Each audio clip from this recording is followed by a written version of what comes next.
absolute impossible. You don't need great parents. You don't need like a private school. You don't need to have this humongous GPA and all this other shit. What you need is the one thing I talk about in my book, which is straight up, brutal work ethic. You have to be willing to outwork everybody in the world. Because no matter how much you improve, no matter how much you change who you are, it's not permanent.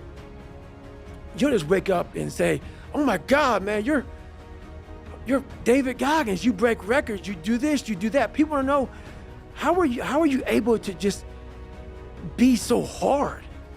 Because once it turns off, I go right back to the David Goggins that is. And that's the guy that I'm constantly fighting every day. And it's a choice. And that choice makes you misunderstood. It makes you crazy. Anything meaningful in life responds to consistency, man. If you're getting inconsistent results, it's because you're inconsistent in your actions. Be real and heal. See, a lot of us, because of our limited vision of ourselves, a lot of us who begin to focus on problems and enable them to overwhelm us, we begin to think that we have no options. We begin to believe that there's no way out. Repeat after me, there's always a way. There's always a way. Where there's a will, there's a way. Shake somebody's hand on your right and left and say, I'm unstoppable. I don't have time to stay here and feel bad for myself for weeks and months and years, because I'll lose that time. So the big thing is know that if you have big goals and big dreams, along the way, failure is going to happen. So how fast do you get up from that? And you got to teach yourself that. But the biggest key to success in anything you do, this drive and passion, and it may come from nothing. Like for me, there was no passion, no drive, no nothing. But I had this fire that I'm going to be somebody. You have to be your own motivator, your own coach, your own trainer, your own everything. So to do that, you have to come into work, and work is whatever your work may be, ready to go. The real question is, can you be in private who you claim to be in public?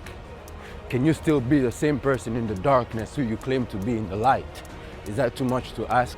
Sometimes the best thing to do is to be. Sometimes you have to just back up and go within yourself. A bow and arrow, you can't take a bow and just push it out in the arrow. You just can't push the arrow out.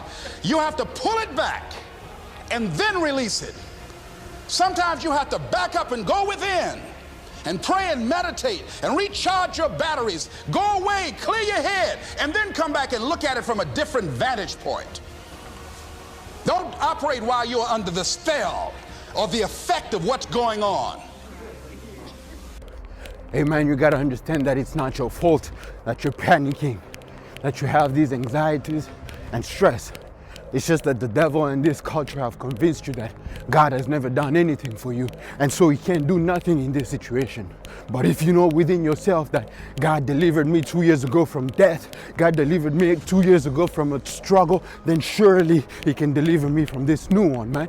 Nobody can take away that assurance. If God be for me, what devil can be against me? Nobody can take away that assurance, man. Be real and heal. Whatever it is that you're looking for, peace, understanding, happiness, fulfillment, whatever it is, just remember that only God's peace is above any human understanding. You've got to make those kind of declarations to yourself. I'm unstoppable. This will not get me down.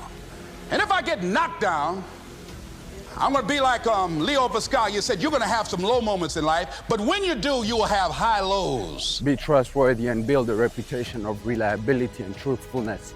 Be real and heal. Give an interpretation that empowers you. That's where I used to be. That's not where I am now. I'm growing. Now, I want you to think about, in your mind right now, think about some particular event or act in your life that you feel very bad about, that you really regret that took place. If you had to do over again, you would do it differently. With that there, I want you to see yourself in your mind's eye and say to yourself, I love myself unconditionally. and I forgive myself. If I knew better, I would have done better. Know that only God heals. From dry bones you can get an even more beautiful life than before.